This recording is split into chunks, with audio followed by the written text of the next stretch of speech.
Olá, hoje o assunto é super interessante. Nós vamos falar sobre os reflexos da sentença penal, a sentença criminal no processo administrativo.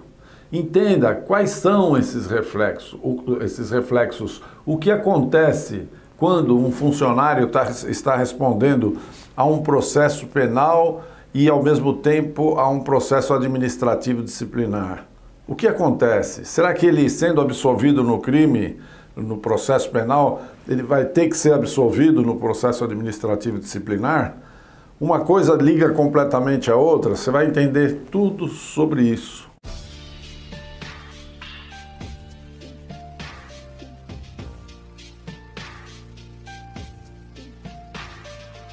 Ok? Então, meu nome é Lucas Gomes Gonçalves. Quem está chegando agora no canal e não me conhece, eu sou um advogado, tenho muitos anos de prática e de experiência nessa especialidade de processos e sindicâncias administrativas disciplinares. Ou seja, eu defendo o funcionário público quando ele está sendo processado ou sindicado, tá? E a gente também, naturalmente, atua na esfera criminal, na defesa desse funcionário público, e também nos processos civis que envolvem o regresso desse funcionário de volta para o funcionalismo público, ok? Bom, vamos lá então, vamos diretamente para o assunto, tá?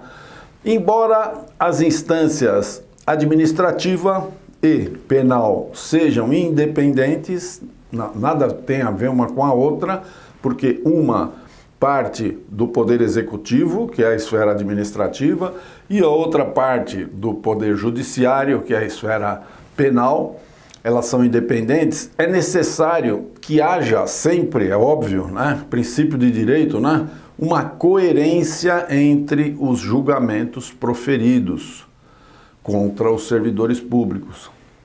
E para que haja essa coerência, acaba existindo, tendo que existir necessariamente, uma interdependência entre essas esferas, tá? Interdependência por quê? Vocês vão entender daqui a pouco, porque é impossível que aconteça uma coisa e a outra não tenha um respingo, né? Não tenha que ter um efeito. Então, essa interdependência entre as esferas judiciária e disciplinar são tidas, elas surgem mais especificamente quando a decisão proferida no juízo criminal, presta atenção, quando essa decisão do juízo criminal declarar duas coisas: a inexistência do fato, ou seja, não houve o fato criminoso, ou negar a autoria por parte do funcionário público acusado. Houve o fato, mas o funcionário público não participou, ele não é autor, ok? Então são essas duas coisas. Então, o que ocorre é que toda vez que a sentença penal, né, ela vier a absolver o funcionário público, declarando a inexistência do fato ou declarando a negativa de autoria, ou seja, de que o funcionário não foi o autor do fato, isso sempre irá refletir sobre a decisão do processo administrativo disciplinar. Devendo, pois, devendo mesmo anular a penalidade aplicada administrativamente, se for embasada, presta atenção, muita gente me pergunta isso, se for embasada exclusivamente no cometimento de infração penal. Vai guardando isso na cabeça, exclusivamente no cometimento de infração penal contra a administração pública. Isto é, se houver outro fato, isso quer dizer exatamente, se houver um outro fato no meio do desenrolar da coisa toda, houver um outro fato que implique numa infração administrativa, ocorre o que nós chamamos de infração residual. Você vai entender já já, guarda isso aí. Então, vai ficando aqui comigo aqui que você vai entender. Então, já passamos por uma boa parte aí da explicação. Então, no caso se houver um residual além do fato principal que absolveu o funcionário, ele poderá ser punido pelo residual. Então agora com esse exemplo que eu vou dar, você vai entender direitinho. Por exemplo, tá?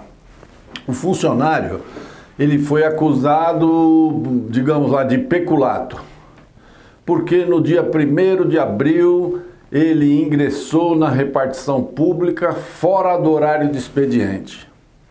Ele foi à noite lá na repartição e o porteiro abriu para ele, então fora do horário de expediente, e ele não tinha autorização do chefe dele, de ninguém, para comparecer lá. E nesse dia que ele compareceu, teria sido subtraído de lá, por exemplo, uma impressora, um computador, né, um laptop, né, sumiu esse material. Então, pegaram na câmera, filmaram, perceberam que ele teve lá no dia que apareceu, que deu o sumiço. Então, nasceu aí um inquérito policial, depois um processo penal contra ele e uma apuração preliminar na esfera administrativa, né? Uma sindicância e depois um processo administrativo disciplinar. Então, se esse funcionário for absolvido do crime de peculato, pela inexistência do fato, o que seria a inexistência do fato? A impressora foi encontrada na repartição pública, local de onde se verificou que ela nunca saiu. Então não houve a subtração, então não houve o fato, né? Então, se no processo penal for provado que não houve o fato, ou ainda, se houver uma negativa de autoria, né? Ou, por exemplo, o que seria uma negativa de autoria? Descobriu-se que a impressora foi sim subtraída, mas que foi outra pessoa que furtou a impressora. Não foi naquele dia que ele foi lá. Ele foi lá para fazer outra coisa, mas menos impressora. Ficou provado. Como foi? Agora aqui na nossa conversa não interessa. Aconteceu isso. Então, nesse caso, embora absolvido do fato, lembra que eu estou te falando aqui do residual, embora absolvido do fato acusatório principal, que seria o que? O peculato, né? Ele ainda assim poderá ser punido com a pena correspondente, mas apenas pelo fato de haver ingressado na repartição pública fora do expediente e sem autorização. Ou seja, é o que se chama de residual. Do principal ele escapou, não foi ele que pegou a impressora. Ou a impressora nem foi pega por ninguém. Então, liberado, absolvido no processo principal. Mas olhou-se, verificou-se, comprovou-se que ele compareceu na repartição pública, fora do horário do expediente, né? E sem autorização, né? O que é uma infração disciplinar, vai ser punido, vai levar um gancho lá, uma repreensão, uma punição, uma suspensão, né? Dependendo do tipo de gravidade aí. Então, fique atento, tá? Agora que eu vou te explicar o outro lado da moeda, né? O contrário também é verdadeiro. Havendo uma sentença penal condenatória que for proferida anteriormente à decisão administrativa, ela vai obrigar a autoridade administrativa no julgamento do processo administrativo disciplinar pelos mesmos fatos a considerar como verdade nas conclusões da esfera penal. Então, ele não pode inocentar o servidor na via disciplinar pelo mesmo fato principal do exemplo que eu acabei de citar. Olha, ele foi condenado lá. Mas ele foi condenado lá, mas aqui ele não vai ser condenado. Não pode. Ele vai ter que ser condenado aqui também. Ok? Desde que tenha transitado em julgado lá, né? Então, nós podemos concluir o quê? Que a sentença penal que absolver o funcionário, quer por inexistência do crime ou por não ser ele o autor do fato criminoso,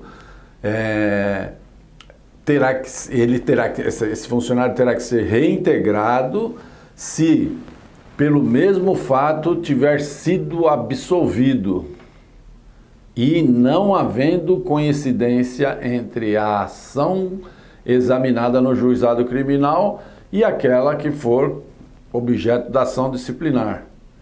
O funcionário absolvido na instância criminal está fora do alcance da reintegração, se não houver essa coincidência. Por igual, a reintegração deixará de ocorrer se a demissão resultou de vários fundamentos. A demissão resultou de vários fundamentos, sendo que a ação penal, onde ocorreu a absolvição, envolveu apenas alguns. Nesta hipótese, a demissão permanecerá, né? Só estou explicando aqui de uma outra forma, né? Ou seja, a infração residual é que acaba por impedir, né, que ele reingresse, né, pelas faltas residuais, não apreciadas na sentença criminal absolutória, porque não é de competência do juiz criminal apurar e nem julgar a falta disciplinar, né? Somente os crimes tipificados no Código Penal.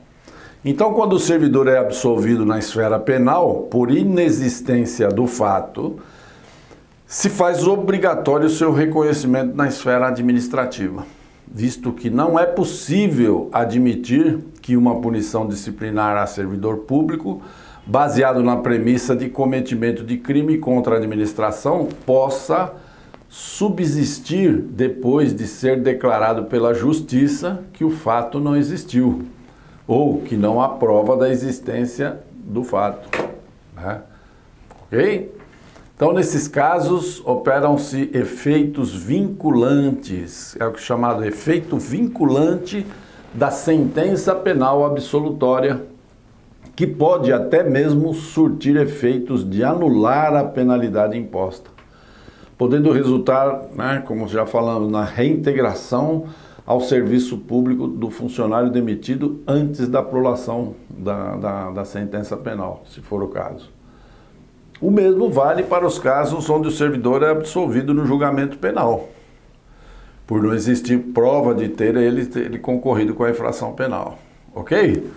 Assim, se a administração pública demitiu o servidor público pelo cometimento da falta funcional, né, essa falta funcional passiva de demissão, antes mesmo da instauração ou do julgamento do processo penal, a absolvição que vier depois, a absolvição superveniente, prolatada pelo juízo criminal, pelo fundamento, quando fundada em negativa de autoria do crime contra a administração pública, poderá, e eu diria até que deverá gerar efeitos sobre a decisão administrativa adotada. Logicamente, se inexistente a residual, qualquer outra falta residual, pela qual fosse possível sustentar, né, a medida demissória. Ele cometeu duas faltas, um crime e uma falta grave. Pelo crime ele vai ser absolvido, pela falta grave, que não é crime, ele poderá ser demitido. Agora, só para que haja uma boa fixação dessa questão, eu vou te fazer uma pergunta. Presta atenção, vamos ver se você aprendeu direitinho. Havendo falta residual cometida pelo funcionário, a decisão proferida pelo juízo criminal se aplica automática e obrigatoriamente na esfera administrativa? Sim ou não? Dá vontade de responder que sim direto, né? Mas vai depender da fundamentação da decisão de absolvição. Se foi declarada a inexistência do fato pelo qual o servidor foi punido com a penalidade de demissão do serviço público, ou se foi provado que o ex-funcionário não foi o autor daquela conduta, poderá haver repercussão na decisão penal na instância administrativa.